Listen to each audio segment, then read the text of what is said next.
Toldot shows us a rather confusing passage. We see Rivka Imenu, after 20 years of attempting to conceive, is troubled, is confused, is very disturbed about the child she is about to bear. And the Midrash goes on and tells us of her challenges. The Midrash says that when Rivka Imenu would pass by a Bet Knesset or a Bet Midrash, and the voices of prayer and of Torah would be heard, the baby inside would start moving around and show her interest in what he's hearing. And on the other hand, when she would pass by monasteries of Avodah Zarah, the baby would just the same move around, show interest, show that he's inclined to what he's hearing. And this got Rivka, the matriarch, very confused. Got her troubled, worried, to the point that the verse actually tells us that Rivka said, Lama zeli chaim? Why? Why this life? It didn't add up to her, and this difficulty was so strong, so hard to bear for such a great woman like Rivka. And one may ask, what really was the difficulty that she had? What troubled her so much? Don't many parents deal with difficulty, deal with perhaps things that they didn't expect with their children?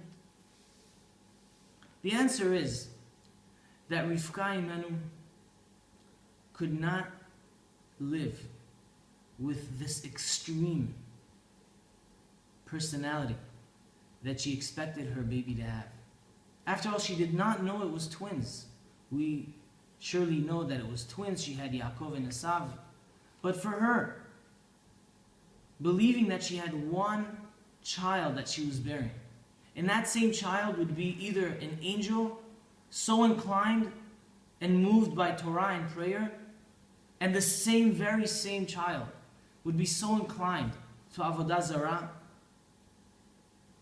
that Rivka Imenu said, that confusion she could not live with. She could not bear a child like that. And what does it mean to us? It's very hard for a person to live with the good and the bad if he doesn't take care of his issues. On a constant basis, on a continuation, on a daily challenge, without fixing, without attending to his troubles, Rivka is showing us in this week's portion that you cannot live such a life. You must take care of your troubles. You cannot bear the good and the bad day in and day out. You must take care of it. You must fix it. And that was troubling Rivka. But ultimately, Shlomo Melech teaches us, and we also see in one of the first pages in our Siddur, in the morning prayers and the blessings that we have in Birkot HaShachar, it says, Elokai neshama shenatata bi tehora. We turn to God and we say, look, we know we have challenges. We know we have the good. We know we're also inclined to the bad. But deep down inside, what do we have in there?